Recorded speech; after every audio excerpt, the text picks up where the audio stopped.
Boa tarde, boa noite para quem está aqui na Europa. Aproximadamente agora no momento é 18h15, no Brasil é 5 horas de diferença, né? E como eu falei que eu ia voltar para explicar o que aconteceu após o nosso casamento, eu estou aqui para fazer o segundo vídeo. Meu nome é Mafisa, eu moro aqui 4 anos na Holanda. Fui casada com um holandês, e é isso, o início que a nossa... eu terminei o primeiro vídeo contando que nós tínhamos casado. E quem quiser acompanhar e saber o que aconteceu, volta, assiste o primeiro vídeo que eu fiz sobre a nossa história de amor, que é a continuação.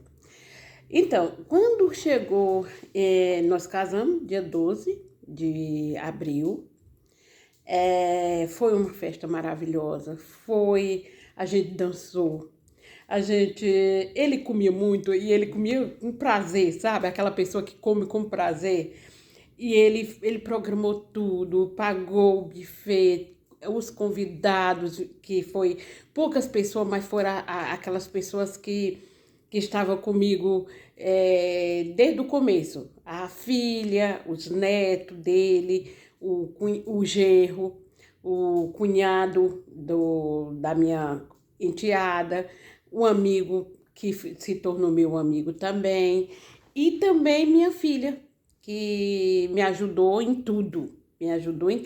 Para você ter ideia, nós casamos dia 12 de abril, minha filha aniversariou dia 11 de abril. E ela simplesmente esqueceu. Ela deixou de lado a data para comemorar o aniversário dela para cuidar do meu casamento.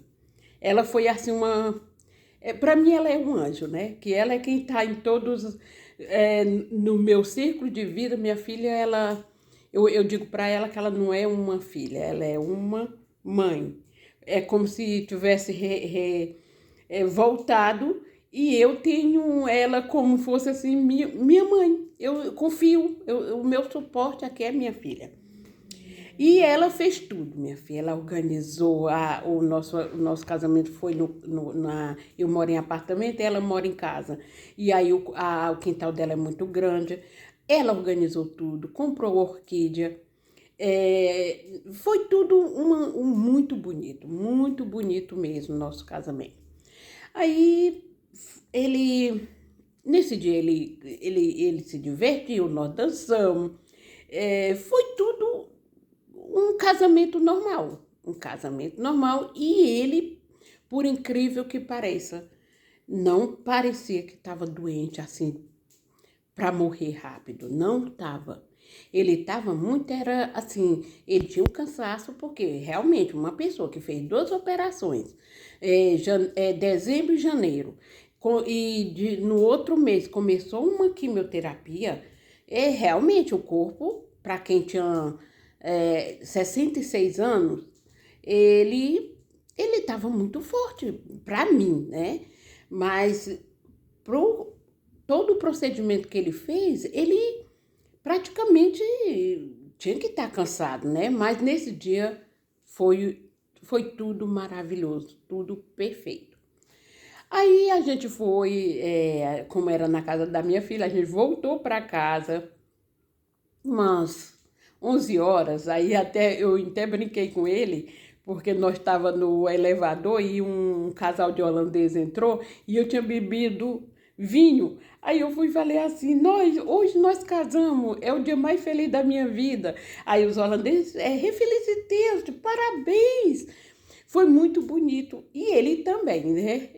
Nossa, parece que ele tinha ganhado na loteria, porque ele tinha orgulho, sabe? Orgulho. Ele me fez assim, a mulher se sentir especial.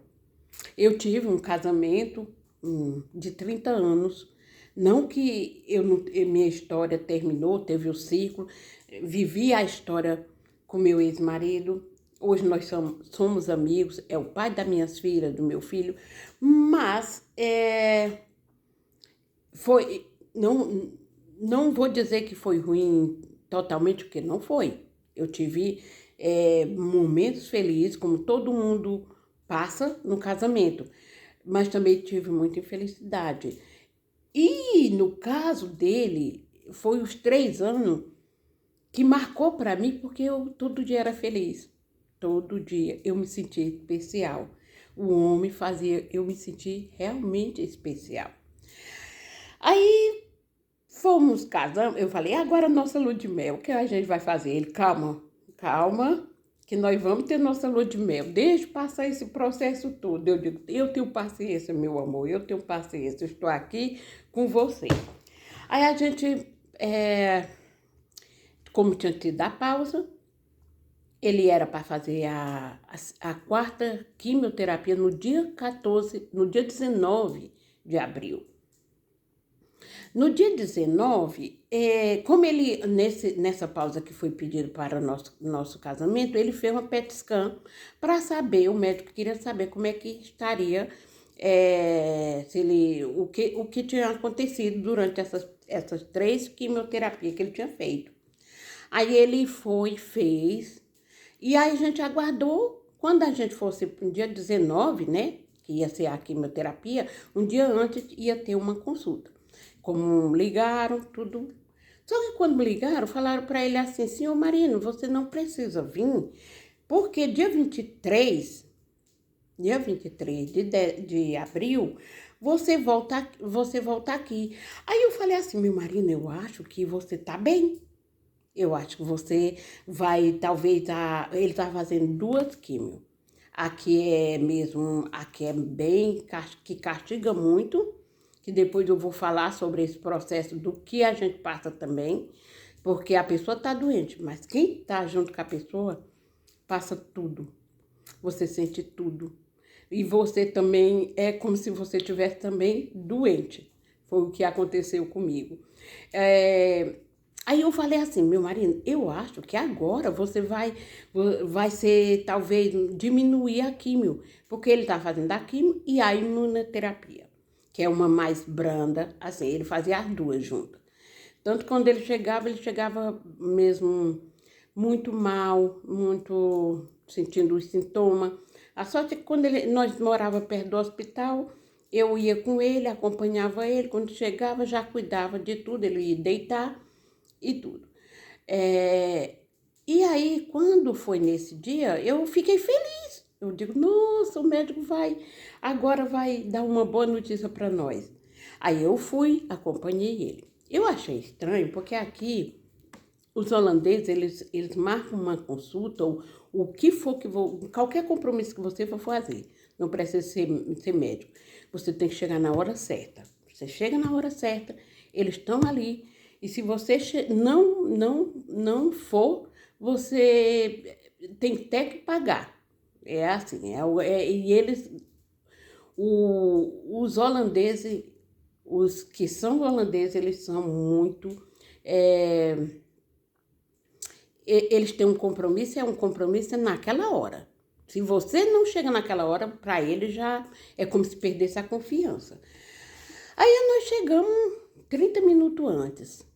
E nós lá, e meu marido, eu percebi que ele estava suando, muito suando. E ele falou assim, querida, eu estou sentindo uma dor nas minhas costas, do lado. E também estou sentindo uma dor no ombro. Quer dizer, ele já estava sentindo, só que nesse dia ele parece estar sentindo mais. Aí eu falei assim, você não esquece de falar pro médico. Na hora que nós entrar, você já comunica pro médico. Aí ele falou. Ele falou. E ele não falou, eu falei. Que o médico perguntou se estava tudo bem, quando chamou, 30 minutos depois, chamou ele, aí ele deu os parabéns, que nós tínhamos casado, né, que ele sabia, aí ele foi e falou assim, você está bem? Ele falou, eu estou bem. Eu falei, não, ele não está. Ele está sentindo uma dor no ombro e uma dor do lado da barriga. Aí o médico falou assim, eu já tô sabendo. Assim, tipo assim, eu já sei. Aí ele falou, vamos ver o resultado da PET scan. Nisso, quando ele começou, é como se meu marido talvez não falasse nada, tudo para mim. Parece que ele escondia, porque na hora ele não queria ver. Aí eu falei, não, meu marido, é bom a gente ver. Aí o médico falou assim, olha, seu marido, olha como está. Aí a PET scan de quando começou, antes da quimioterapia, como é que estava o pulmão, como é que estava o, o estômago dele, né? E como é que estava o órgão, os órgãos era o fígado, como ele mostrou. Olha, antes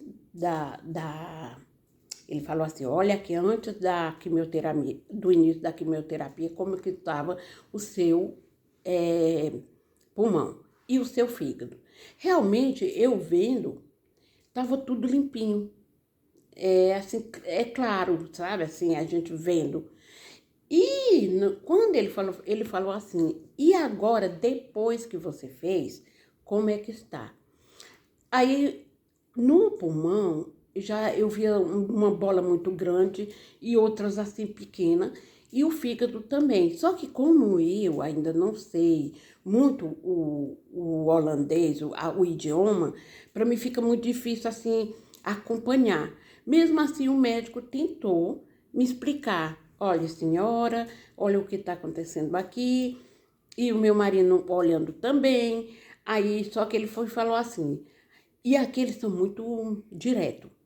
Às vezes, muitas vezes, como nós somos muito sentimental, que é isso, é só o brasileiro que tem, eles são direto. Quando eles querem dizer uma coisa para você, ele não mede as palavras. Ele vai direto em você e fala. Tipo assim, se fosse no Brasil, realmente essa notícia não ia ser direto assim para o paciente. Ia conversar com os filhos, ia conversar com a mulher, ia conversar com o pai ou com a mãe, seja quem fosse o acompanhante daquela pessoa, para poder chegar, né? Mas não, eles chegam direto para a pessoa. E eu ali com ele, o médico falou assim, nós não podemos mais fazer nada, você vai ser liberado do hospital, você não precisa mais vir para cá, o médico da família vai lhe acompanhar e a gente não pode mais fazer nada. Aí o meu marido ficou assim, eu falei assim, como não pode fazer nada? Não pode fazer outra quimioterapia, ter outro tipo de medicamento para ele? O médico falou, não. Se fizer, ele não vai aguentar, ele vai sofrer mais. Aí eu já desmontei, comecei a chorar, senti logo que não era uma notícia boa, porque mesmo eu sem entender, eu já praticamente já tinha entendido, mas não queria aceitar, sabe? Quando ele disse que não vai mais fazer efeito, eu já sabia, mas assim, eu achava assim, não, eu não estou entendendo. Aí eu comecei logo a chorar, e ele falou, não, Lífate, pense positivo, você sempre fala para mim pensar positivo. Aí e ele perguntou, quantos meses eu tenho de vida? Quantos anos?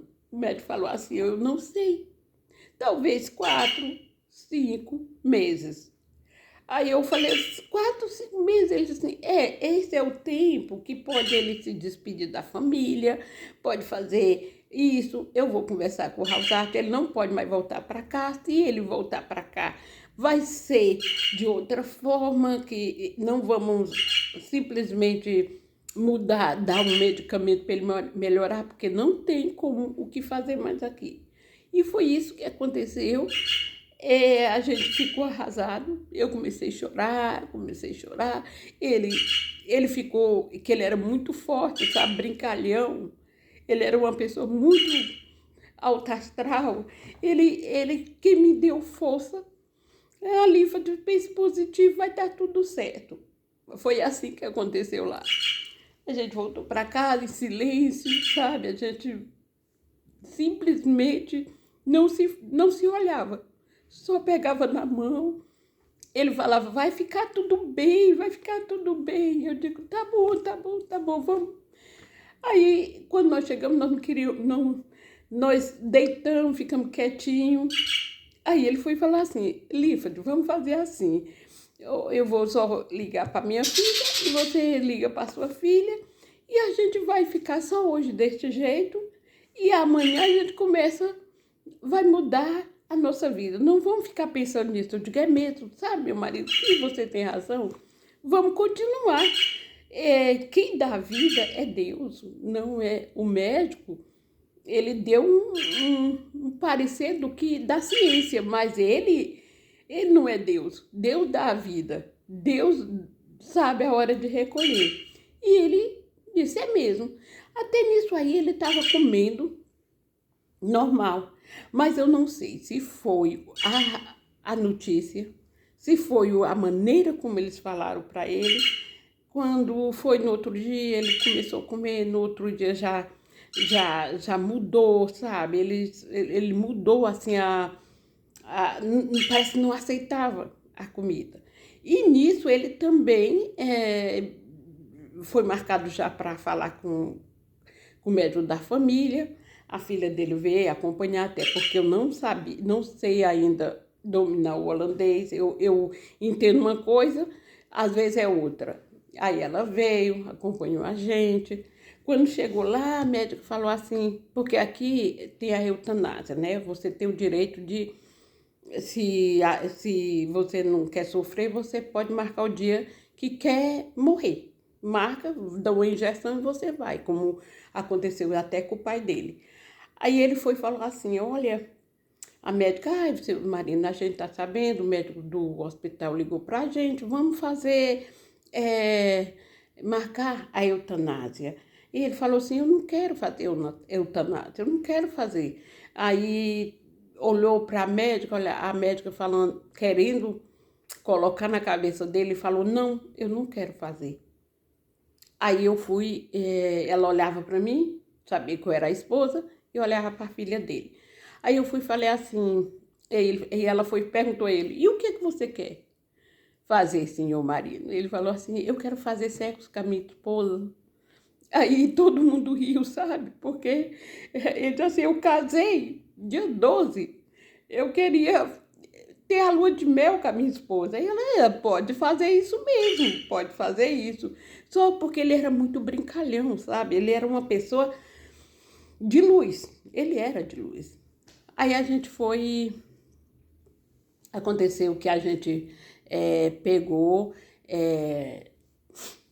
ele não aceitou, deram a medicação da morfina e tudo. Chegou em casa, ainda sentia as dores, mas não era tanto. Ainda conseguia comer alguma coisa, mas não era mais do jeito que ele comia. E eu fazendo, tentando agradar, fazer alguma coisa para ver se ele comia. E ele escondia as coisas de mim. Ele não queria me ver sofrer, sabe? Só que quando você conversa com a pessoa e conhece, ele tinha uns olhos muito azuis. De uma semana, 2 dias depois do resultado de que disseram que ele não ia ter mais vida e não tinha mais o que fazer, ele começou praticamente a apagar a luz daqueles olhos, o rosto. Ele era muito branco, ele começou a mudar assim a cor. E aí a gente tinha um travesseiro, meus travesseiros eram assim macio e o dele era assim mais grosso e duro. Eu falava, não gosto, eu gosto mais tipo macios. Aí ele, tá bom. Só que quando eu percebia que ele pegava meu travesseiro e colocava, eu falei, meu marido, esse é meu travesseiro, você não gosta dele? Só que ele pegava, aí eu digo, não, tem alguma coisa errada. Quando eu olhei, ele estava assim com as orelhinhas todas vermelhas, tá? Parece que o câncer é uma doença que judia. Ela judia com a pessoa. Ele ele tava, parece que, tipo, fervendo, parece que tava, sabe, vindo pra fora. As orelhas dele estavam muito vermelhas. Aí eu peguei, não disse nada, deixei ele ficar lá do jeito que ele tava, com o meu travesseiro. E eu percebi que ele não dormia mais do jeito que era a forma que ele dormia. Ali eu comecei, sabe, acompanhando, e eu sozinha, eu que fazia as coisas sozinha. Ele começou a não querer comer mais, e eu comecei a também ficar com medo de comer, tinha vergonha de comer na frente dele. Tudo isso eu passei. E nisso, quando ele foi se acabando. Mas ele era tão forte que ele tentava fazer tudo sozinho, mesmo sem poder mais. E eu atrás, ajeitando, levantando ele, indo para o banheiro, ele não queria. E ele me pedia assim, obrigado, ou eu estou lhe dando trabalho. Não, você é meu marido. Se fosse eu, você não estaria fazendo a mesma coisa? Ele sim. E eu digo, então, o marido e mulher não é só para as coisas boas. Você tem que estar em todos os momentos. E eu estava ali para ele. Eu estava ali para ele e eu faria tudo de novo, sabe? Porque ele merecia, ele merecia tudo aquela minha dedicação. Ele merecia tudo que eu fiz, sabe? Porque os 3 anos que eu vivi com ele, eu fui amada, eu fui feliz, sabe? Não tinha tristeza, não tinha com ele. E por que não eu não fazer na hora que ele precisou, sabe? E ele era tão bom que ele tentava esconder. Ele tentava esconder de mim. Ele tentava esconder tudo o que ele sentia. E eu tinha que ser forte, sabe?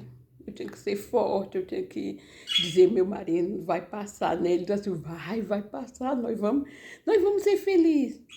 Só que quando faltou, nós casamos dia 12, quando foi assim lá pro dia 10, ele já mandava mensagem assim desconexa para mim. Eu fui, ele tinha saído, quando ele ligou para mim, ele mandou assim, eu estou bem. Eu mandei uma mensagem para ele, eu estou bem. Na mesma hora ele mandou, não, vinha para casa, eu não estou bem. Aí eu voltei para casa, quando cheguei, ele disse assim, eu disse, você está bem? Não, eu disse que estava bem. Eu digo, não, você falou que não estava bem. E porque ele tentava, por mais que ele tivesse já, sabe, ele sempre fez um papel de querer esconder, de querer sabe assim, me poupar, vamos dizer assim. E ele não comia mais. Ele não comia mais, era só sorvete. Eu trazia sorvete, sabe? Minha geladeira era só de sorvete, parece que aliviava, era alguma coisa que queimava. E quando era de noite, ele se levantava, ele, não, fique deitada, sentava perto do freezer e pegava o sorvete. Aí um dia ele falou assim, aí eu me levantei, eu digo, não, meu marido, eu vou ficar aqui com você. Ele foi falar assim, Lífade, eu vou morrer. Eu falei, não, você não vai morrer. Ele disse, eu vou morrer. Só que eu quero lhe falar uma coisa, você é a mulher que eu amei. Você é a minha última mulher. Mas você é a senhora Haltman. E eu fui muito feliz com você. E você é meu... Ele, não, você é jovem. Eu não quero que você pense que você não vai continuar, você vai ter que continuar a sua vida. E eu vou ficar feliz por você, meu amor. Você é uma mulher maravilhosa. Eu tenho muito orgulho de ter você do meu lado e agradeço muito a Deus por tudo, por tudo. Quando foi... Isso aconteceu quando foi dia 10, dia 11, aí dia 12 era o dia das mães. A minha filha veio dia 11 para cá, aí a gente conversando e tudo, Mas ele já não estava muito bem, ele já não dava mais atenção, porque ele não conseguia mais, era só na morfina, na morfina. Ela saiu 6 horas da tarde e eu fui fazer um lavar-louça, e nisso eu ouvi assim, como fosse Deus dizendo no meu ouvido, ele vai hoje, amanhã. 3 horas, 3 horas ele vai, mas você fique bem. Vai estar tudo bem, tudo vai voltar, você vai ficar bem, não se preocupe, eu cuido de você. E aquilo ficou na minha cabeça, mas só que eu pensei assim, eu estou muito impressionada, meu marido não, é 4 meses, é 3 meses, e Deus, ele cura, Deus, quando ele cura, eu ficava sempre assim. Só que eu ouvi de novo a voz. Ele vai hoje, domingo, ele vai domingo, 3 horas da manhã. Aí eu coloquei naquilo na minha cabeça, mas mesmo assim não saiu. Eu fui dormir.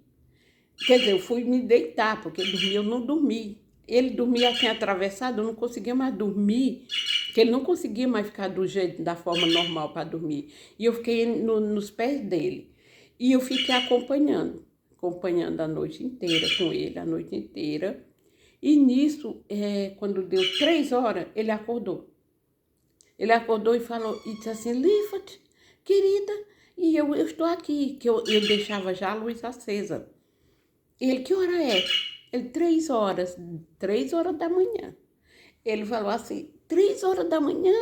Aí a Esmeralda, que era a filha dele, eu falei assim, a Esmeralda vai vir hoje, vai trazer as crianças, que ela já tinha me falado que iria vir para as crianças se despedir do pai, com medo dele não ir piorando e não ver as netas.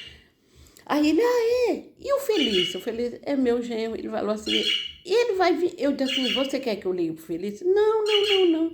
E o doutor Fandebon, que era o doutor da quimioterapia que deu o resultado, eu falei, você quer que eu ligue pro hospital? Ele falou, Lífade, não dá mais para ligar. Não dá, você sabe que não tem mais jeito. Aí eu falei assim, mas você quer conversar com ele, né? Aí nisso, parece, agora eu entendo, parece que ele via tudo, sabe? Parece que aquele processo, ele via tudo. E aí, o Fernando, que era o meu neto, o Noah, e chamando todo mundo. Aí eu fui falar assim, aí nisso ele apagou de novo, ele dormiu. Aí ai meu Deus, graças a Deus que foi só isso. Era só para ele acordar, que Deus estava dizendo que ele ia acordar. Mas quando foi 4 o prazo foi assim, 10, de 3 horas, ele acordou, perguntou a hora, falou essas coisas, adormeceu de novo. Quanto foi de 3h20, 5, 3h30, ele começou de novo. Lífate. Aí me chamou, e nós dormia sempre com as mãozinhas pegadas assim. E ele começou a se despedir de mim. Meu amor, desculpa, mas eu disse que ia cuidar de você, que você ia ser cuidada por mim, me perdoa, mas eu vou ter que ir, eu tenho que lhe deixar, meu pai está me esperando. Eu falei assim, não, meu marido, não, você não vai, vou, minha querida, me perdoa, mas eu te amo, você é a mulher da minha vida, você é a minha última mulher, eu te amo, e desculpa por qualquer coisa, desculpa por qualquer coisa. Aí eu falei assim, não, meu marido, e isso apertando minha mão, apertando e eu apertando também. Eu só sei que aconteceu tanta coisa, que ele foi dizendo e eu já não estava mais ouvindo, só era assim, eu vendo ele indo, mas eu não queria aceitar aquele desespero, aquela coisa, sabe, aquela situação. Aí até que parou, só que eu pensava que ele tinha desmaiado, eu ficava, meu marido, meu marido, meu marido, e nada, nada. Aí eu já fui desesperada, que depois eu vou contar como é aqui, sabe, como é que as pessoas são, eu sozinha. Liguei para minha filha, meu genro, foi os que primeiro chegaram aqui. E até aí eu achava que ele tinha desmaiado. Só que, infelizmente, ele partiu. Ele partiu e ele se despediu, sabe? Ele me mostrou o quanto ele me amava, o quanto ele estava grato por tudo que eu tinha feito por ele. Que eu fiz e faria tudo de novo. Às vezes, eu choro, porque às vezes eu penso que eu não fiz tudo por o idioma de eu não dominar. Mas o que eu tive que fazer, eu fiz, sabe? E agora eu vendo, Deus ele me preparou também, porque ele me disse a hora. Realmente foi 3h30, ele partiu. Mas de tudo que aconteceu, eu, eu tiro tipo o que eu coloco na minha cabeça é que Deus sabia que ele precisava partir naquele momento, porque eu já estava não aguentando e ver meu marido se consumindo, se consumindo. E quando acontece isso, a gente não sabe se pede para a pessoa viver ou se Deus dá logo descanso, sabe? Porque é sofrido, é muito sofrido. E depois eu vou continuar, o meu celular já está descarregando, mas essa é a minha história e eu quero compartilhar para saber. Isso é um desabafo, é uma forma de eu me desabafar também. E se alguém gostou, quiser se inscrever, quiser saber mais informação, eu vou continuar. Tem muitas coisas que eu posso falar. E tchau.